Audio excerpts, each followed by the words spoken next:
This is the channeled message from the angels during these really polarizing times about how we bring harmony. I'm Ann Tucker. Welcome back to my channel, you guys. If you're here for the first time, I am a trance channel. I channel from the angelic realm, and that means I raise my awareness up as high as I can go and a little higher, and the messages come through, and I transcribe them, and I share them here with you guys on YouTube. And today's message is really responding to the energies on the planet right now of polarization. And we talked about this a lot in last week's video about there's all the different ways in which we are divided around the world right now. And there's a lot of really, really intense feeling about it. And this is true like on the macro in terms of society. It's true in terms of the earth, but it's also true inside of ourselves. It's sort of these last days or weeks or years of compression that we've been going through as we're sort of preparing to move into this new vibration, squeezing out every little last bit of karma that we can before we move. So this is about how we can respond to each other and how we can be in the face of that polarization in a way that helps us to bridge it and helps us to come back together. It's really about healing. It's about healing ourselves internally through lack of resistance, but also healing each other and healing the earth. Right? And that is through lack of resistance, through openness and understanding that we can love each other and be different and have different perspectives and still find unity with one another, because at the end of the day, we all hold the light. So it's a beautiful message. The way they say things blows my mind, and I hope you guys love it too. So please enjoy the message. They say, you are housing new vibrations of peaceful harmony. Equilibrium is starting within. It brings with it an understanding of peace. It reveals itself now as you open to Him who is God, as you understand your own being as one who transports Him and His life-bearing vital energy onto the plane where you are. You are coming now into fruitful comprehension of your being and seeing now more fluidly the relationships between yourselves. So the format we'll use here is I'll read you a paragraph and then we'll break it down and talk about that paragraph. That way you can kind of feel each paragraph for yourself before we kind of pull it apart. So you're saying that what they're saying here, I think it's super interesting that they're saying we are housing new vibrations of peaceful harmony. So much of this, I think of what we're going through right now is this bringing peace to earth. And they've talked about that what's coming in the future is peace on earth, that as we move past this polarity and we become much more empathic for each other, the angels have said where we're going is a place where, no more war, where we actually have peace on earth, which would be amazing. And they're saying that we are now housing that energy, that peaceful harmony, that those vibrations have come into ourselves, that we're housing those now. So equilibrium is starting within. And that's going to be, I think, the truth of it is that what are we light workers doing here on the planet? That all of you who have volunteered, and I know light workers can be, again, a polarizing term. Some people say, well, is that inclusive? I mean that to be inclusive. I mean that to be that everybody who is letting in the light. And what we are doing is bringing the light in and sharing it through our embodied selves, sharing that light outward. And so we're bringing that peace within first and then sharing that outward. And they're saying this reveals itself now as you open to Him who is God, as you understand your own being as one who transports Him and His life-bearing vital energy onto the plane where you are. And this is something the angels have spoken to, the fact that we embody God, as that's my word. So please substitute your own God source energy here on the planet, that each of us have that energy within us, and we are bringing that down onto earth. And that we understand ourselves as creators, right? They say you are coming now into fruitful comprehension of your being and seeing now more fluidly the relationship between yourselves. So this is this interdependence and this oneness that we're all moving into. And you're saying, so here, you're saying, welcome. Hey, great to see you, Sarah. And they're saying the 60 Earth earthquakes off the coast of Oregon isn't helping. Yeah, right. It'll be interesting to see if anything develops with that. I know the scientists are saying that is in a different fault line, not the main Cascade fault line. But then I hear other diverging opinions saying that it's still an aspect, it still could affect it. There's the big eruption happening in Indonesia. So the earth is definitely heating up. There's stuff happening. We'll just sit tight and see what happens and trust that it's all going to be in our highest and best. Good morning. Good morning. You're saying, okay, what we resist persists. Yes, Wendy, totally. And you're saying, I've been guided to bring together what was once divided. Yes, I love that. And that is speaking exactly to this message and to what we are all doing, I think. Peace, love, and joy for all. Beautiful. So, okay, so next paragraph, they're saying, coming harmony, it starts with one. Present within the heart of one beginning, one space, one people, one face. One look does open the self to explore the tendency towards separation. One glance upon the bearing of one who holds the capacity for love's grace does soften the observer and bring to mind the harmony we seek. So here they're saying that as one person, as one being here on the planet, that we can bring in this harmony, that we can have a tangible effect on how this harmony, how peace lands on earth. And they're saying present with the heart of one. So every beginning, every space, every individual beginning, every individual space, person or face. So they're saying the face that as you look upon another person, right? They're saying one look does open the self to explore the tendency towards separation. So, and they're going to go into this more in this explanation, but they're basically saying that when you look on someone who is holding grace, who's holding space for you, even in this time of polarization, it opens us up to start looking at who is bringing the separation, right? Is that separation inside ourselves? Or if somebody might be interacting with you and you're holding that space and they come in with this anger or they come in with this feeling of separation, if you hold space and grace, does that then give them a moment to question where they're coming from, to question that feeling of separation and the feeling of conflict? They're saying, yeah, one glance upon the bearing of one who holds the capacity for love's grace does soften the observer. So it can take all the steam out of it, right? Take all the steam out of the conflict and bring to mind the harmony we all seek. Because even when you see someone or feel someone who's coming into an interaction with a lot of aggression or anger or really solid in their position, totally resistant and not willing to hear your point, everybody really at the heart of it, we all seek harmony. Everybody wants that feeling of belonging, right? We all want to be one at the end of the day. Next paragraph, they say, cast not those of opposition into further field of your transgression. Let them fly near and observe your own tranquil setting. Let them fear your reprisal and find none. Let them house all animosity and fear yours to be done, but find yours instead a place of welcome retribution, of giving, of circumstance that flows not from rancor, but instead from love, from caring for they who are your very transgressors. So well said. Wow. I mean, like the way they phrase things, it always blows my mind.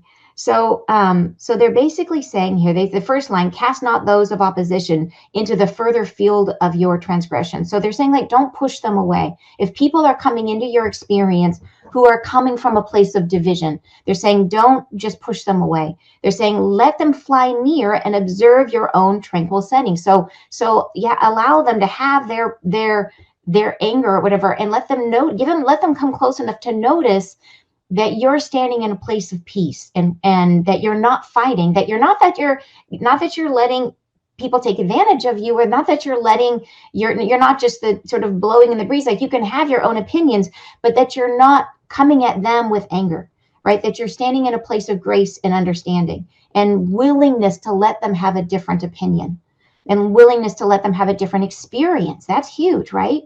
So let them fly near and observe your own tranquil setting. Let them fear your reprisal and find none. So they may come at you with the expectation that you're going to push back, and let them do that and experience that not happening. Experience you receiving them with grace.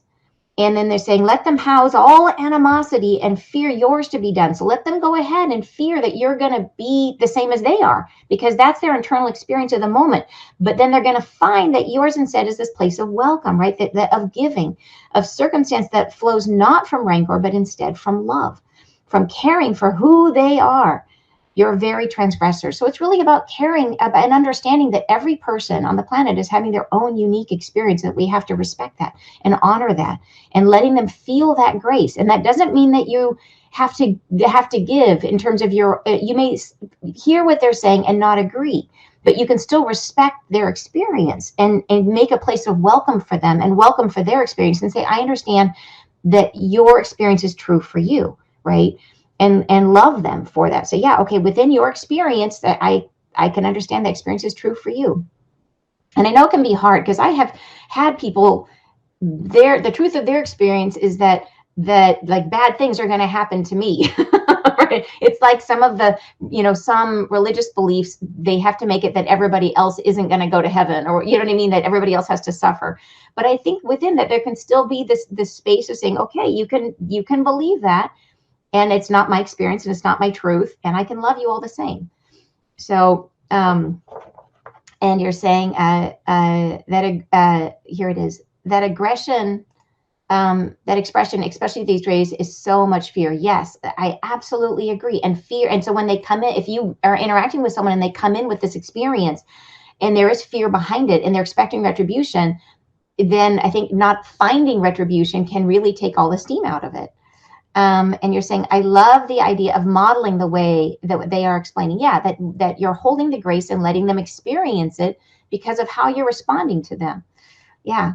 And you're saying, I'm hearing, be a light unto others. Is that similar? Absolutely. Yeah, I really feel it's very similar. And I think they're just taking that idea and making it very specific to this idea of polarization in our world right now.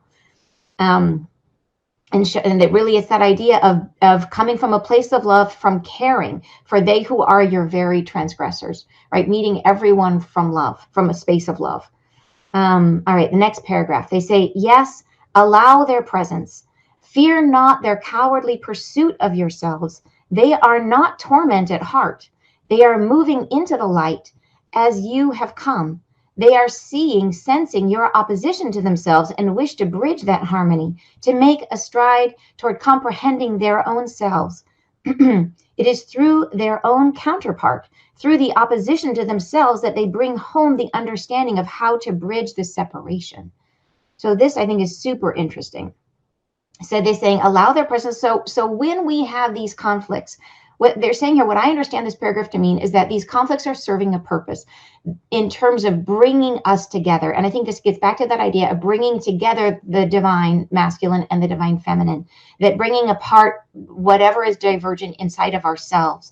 And that in order to have that happen, we have to experience someplace that we're coming up against it. It's sort of like as we move through life, the way that we figure out the places that we have wounding inside of ourselves is because we come up against it in our experience of life, that we have to have that opposition that we come against in order to see it, to see ourselves reflected back to us. We see it through the opposition. We start to, that's the only way we can see ourselves, right? Because we're not looking in a mirror, we're looking at a projection. So if we don't see opposition, then everything's great. We're great. So we have to have some experience of what's inside of us. So they're saying, fear not their cowardly pursuit of yourself. So in the cowardly here, I think it really is, we're speaking back to what they were saying before, that is coming from a place of fear of rejection, fear of aloneness, all of those things, fear of being wrong, of being confused, of being lost, right? There's so many things that might motivate someone to really come into an exchange with a lot of anger and heat. And it usually does come from some underlying fear. So they might be coming after you, but understand that underneath that, there's some fear of rejection or aloneness or whatever it is. Then they go on to say, they are not torment at heart. So really, if you dig to the very, very underneath, they're not trying to hurt you. They're not trying to hurt any of us. Nobody's trying to hurt each other. They're saying they are moving into the light just as you have come. So they may be on a really different path, but at the end of the day, everybody is trying to move into the light. They are seeing, sensing your opposition to themselves and wishing to bridge that harmony. So this is that idea of attraction, that they may see in you that you are holding an opposition, that there's something in you that is an opposition to themselves, and it's triggering their own stuff to come up. And so you are serving as that opposition to help them come better into alignment, right? For them to see themselves projected. So by holding the light and being that opposition, they're moving closer, and you are helping them move closer to themselves. So taking a stride toward comprehending their own selves, it is through their own counterpart, which is you, through their own opposition, through the opposition to themselves, that they bring home the understanding of how to bridge the separation. That's how to bridge the separation out in the world, how to bridge the separation within themselves. So this is a necessary exercise. This polarizing experience that we're all having in the world is a necessary exercise for everyone and for Earth herself, right? That we have to go through this to bring all this junk to the surface. And we're all playing a role in that. And sometimes it's not a pleasant role, but they're asking us to just stand in it and to hold the grace inside of that storm. So, okay, next paragraph. They say, and to bridge home this polarity instills in them the possibility to further bridge their own mind, to let them see themselves through the lens of another being as one who is of reason, of kindness, of wholesome intent, and to bring their aspect closer to your own. This connection divine can form. So they're saying that when you have this exchange, if you were to have this exchange and hold this peaceful aspect, and you see them in a new light, that you don't respond to them with anger, it gives them a moment to step back and to feel inside of themselves, what would this experience feel like if I wasn't coming in anger? And they might check themselves and come into it with a much more peaceful way of interacting. And it gives them a chance to sort of, they're saying, they're seeing themselves through your lens, right? Seeing themselves as you see themselves, as you see them for a minute, through a peaceful way of being and a peaceful way of talking. And so really it's coming about like as you're seeing them as potentially being reasonable, kind, of wholesome intent, rather than aggressive and fighting, and to bring their aspect closer to your own. So this connection divine can form. So through this process, then you and they can actually form a deeper connection that's totally outside of all of the stuff that's being discussed. So, okay, they go on the next paragraph. Shun them not. They are deserving of the light as well. They are formed of it. Allow them in countenance supreme, of excited nature, of anger and torment, of hurtful remonstrance. Let them breathe your light and exhale fury. It won't be long before your gentle countenance bridges and brings home the harmony you all seek. So, and they're really saying here, like, don't shut them out. Like, understand that every interaction of this nature is an opportunity to help bring in more light. And they're saying that they may come in with anger and but they're saying of excited nature, of anger, of torment, of hurtful remonstrance. So they may say hurtful things. And then let them do that and breathe your light and an exhale fury. So they may come in, they may take in everything that you are, breathe in all the goodness you're trying to hold, and they may exhale fury right back at you. And I definitely experienced a lot of that this past week, right? With some of the stuff in our last conversation, it happens. And let it happen and stay in your light, stay in your grace, and understand that this is part of the process of letting stuff come to the surface.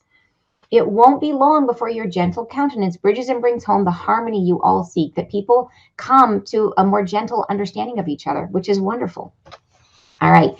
They are not so absent from your own, merely seen for their difference. Play not the ring of tribal configuration. Tether not to one another in tight embrace. Exclude them not, those others feared for their caustic words or harmful thoughts. Others bring their certainty to such a close that no light wanders in. And oh wow, I think that is such a powerful phrase right there. Others bring their certainty to such a close that no light wanders in. And here they're really saying like that we need to be aware and be, even though it's much more comfortable to stay within communities that share the same beliefs that we have, that they're saying don't close our ranks so tightly, don't tether to one another so tightly that we exclude all other thoughts and ways of being, because they're saying that even if it's like we're worried about them, coming with caustic words or harmful thoughts, they're saying others bring their certainty to such a close that no light wanders in. That by doing that, by excluding others, we're preventing the light from coming through. And so that's really, they're saying that yeah, it sometimes means being on this path, sometimes means wading through some difficulty and from some disagreement, and sometimes that might be caustic and hurtful. But to understand that, like I said, by and like they said, that holding that light can bring more peace. And I definitely found that in the conversations that happened this past week on the YouTube channel, where there may have been people that felt really put off at first, and then through conversation that they, at the end, they felt more included, and became more inclusive, and the conversation became more accepting of different opinions. And a lot of people said that. They say, hey, I may not agree with everything that you're saying, but I still feel included. I still feel like this is a place for me. And that's beautiful. I think that is exactly what we want. Because everybody is having a different experience here. Everybody's coming for their own unique experience, and what is true for me may not be true for everybody. And I think that is a universal truth. All right. Let's go on. The next paragraph, that opinions formed in force of line can be broken, of this we are sure. Openness reigns in plains of love. Receptivity calms the wounds of the dispirited. Even when all falls on ears of deaf understanding and no harmony is present, have faith that your receptive understanding, your allowance of their digression, is understood as tolerant and welcoming. So I love this, that they're saying opinions formed in force of line. So even when people get really dogmatic, is how I understand that. When people really say like, okay, this is the way it has to be, and this is the only way, and you are wrong, right? Even when people feel that way, that they say that these feelings can be broken, and there can be movement, even when people feel really, really dogmatic about things, that there can be room in there for other viewpoints. That they say openness reigns in plains of love. So the more that we bring in love to those experiences, the more that there's room for all of us. And you're saying, I love their language. I know, me too. Right? It always blows my mind. And you're saying, seeing others, that they can be, how they can be their harmonious selves. Yeah, that we all are that. We all are at heart. Everybody wants to be loved and included, and to find their home. And that's really what they're speaking to. And that's what they're trying to say. If we hold that feeling, then we can bring that up in people. But yeah, receptivity calms the wounds of the dispirited. So it's really about being like letting them have their truth, even if it's really different from ours, or from yours, or from mine, or from anyone's.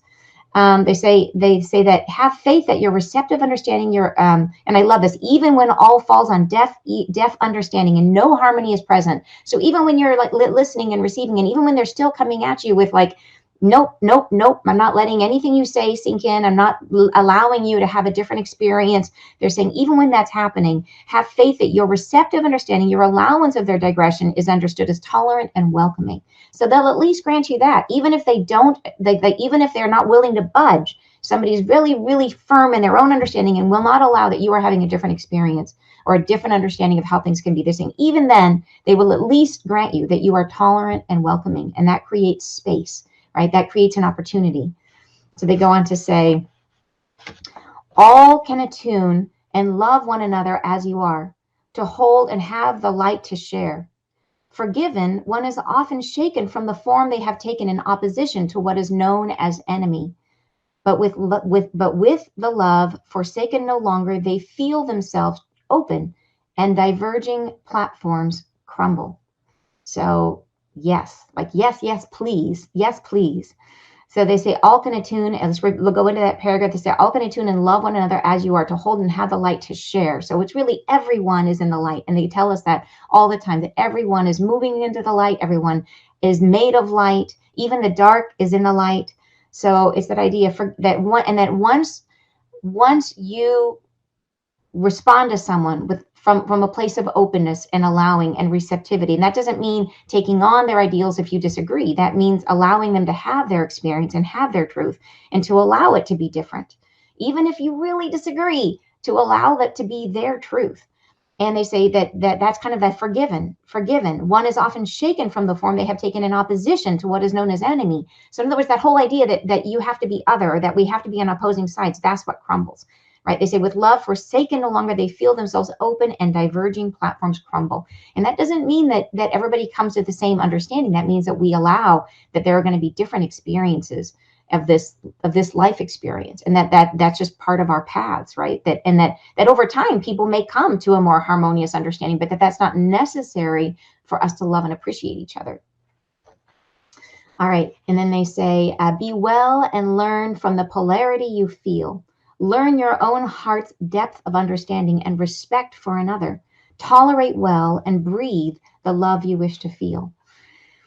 So beautiful, you guys. So it really is, yeah, learn from the polarity you feel. So it really is that as we're seeing this out in the world, really do allow it to come up and to allow us the opportunity to sense, is there any more space within ourselves where we are experiencing internal polarity? Is there anything else within ourselves that we can bring up into the light and allow it to be healed? Is there any place, if you experience that kind of opposition in the world, is there anywhere where you feel wounded from it? And does that show you anything? Is there any wounding within you that needs to come up to the surface that is somehow, is this serving you? Right? That we all have spaces and places inside of us that can still come up for healing. So use it to our advantage, right? Use it for our own growth. And then they say, yeah, learn from the depths of understanding and respect for one another. And that's really about respecting ourselves and respecting our own shadow and respecting one another in the world, and tolerate well and breathe. So let's really be the light we want to see in the world, be the change we want to see in the world, be the love. And you're saying, I heard this, I'll have to read this one because it's showing up really tiny. I heard this recently. S. Scott Fitzgerald principle applies here. The test of a first-rate intelligence is the ability to hold two opposed ideas in the mind at the same time and still retain the ability to function. I believe this is what the angels are saying here. I love that. Oh my gosh, yes. That is, yeah, the two ideas and still be able to function. That is awesome. And yes, right? It's the ability to understand there can be differing truths, and just think about it in terms of your own self, how different, like maybe in your life you believed stuff that you didn't believe anymore. I know I did. I had beliefs that I don't have anymore, which I'm really grateful to have released. But there are definitely, and it doesn't mean that I was a bad person when I had those old beliefs. It means that I was on my path and it was true for me at the time, and it served me at the time to help me on my path. Yeah, that is a great way of phrasing it in terms of understanding two sides to an issue. And you're saying a Cambridge Dictionary of definition of harmony, a pleasing combination of different parts. That is beautiful. Yes, yes, yes, yes. All right. I've experienced so much of this building healing relationships with my siblings after leaving my religion of birth. Oh my gosh, I'm so glad for you. I know that is really a point of contention for so many people, that as you go on your path and you start to question what maybe the religion you grew up with or the belief systems that you grew up with, and you might feel like it's really, really hard to connect with family.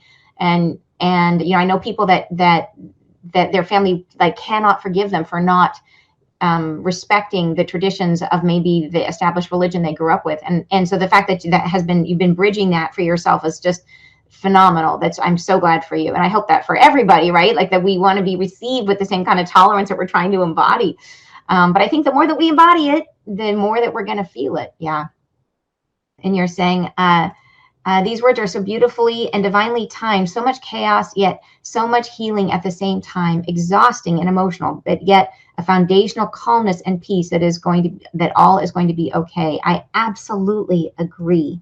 Yes. And I think it really is. I mean, like, I know with a beautiful message like this, I know that the angels are speaking to the choir. I know that you guys have these thoughts and feelings already at your core, but I feel like bringing it up and letting it be felt and thought about again right now as we're going through this I feel like we're in the process right now of trying to bring this unity. And unity, I think, is super important to understand from the angel's perspective, that unity doesn't mean that we all think and believe the same things, right? It means that we honor and respect that just as in our own self, we have all these different energies, that we experience different energies from each other. And it doesn't mean harmonizing in terms of all the same. It is like what you said. Oh my gosh, it's such a perfect example right there. A pleasing combination of different parts, of different perspectives. So like, just awesome, awesome, awesome, awesome. So I told you guys it was going to be a beautiful message this week. I was excited to share it. I channeled it on Wednesday and I'm like, oh, I love this message. I love what they say. So anyways, and beautiful lines. Like there's certain lines from this that I just was like, wow, the way they say things. What was that one? Where is it? It's just this, and if I can find it again briefly. Anyways, let's see, where is it? I don't know. There were so many beautiful things that they said. Others bring the certainty to such a close that no light wanders in. Boy, whew, I love that one. So, all right, you guys, thank you so much for joining me today. It was beautiful to spend the time with you. And you're saying coaching energy, I believe. Yes. Yeah, I do. I do agree. Yeah. Thank you for saying that. It is that ability to see other people and to see what is best about them and to hold that in the light so that they can see themselves through your perspective, to see themselves as the best that they can be. Yeah, for sure. That is what we're all about here, and holding the light and letting people experience receptivity as opposed to aggression. Yeah, phenomenal. Thank you so much, Em. Very appreciate these messages and your time and attention to details. Thank you. Thank you so much. Especially that. I'm not always like attention to detail is something I have to work on. So I really appreciate you saying that. You think, thank you. Beautiful. I'm so glad you guys loved it too. You guys, I hope you have a wonderful weekend. I will look forward to seeing you guys next Friday. Much love to you. Bye-bye.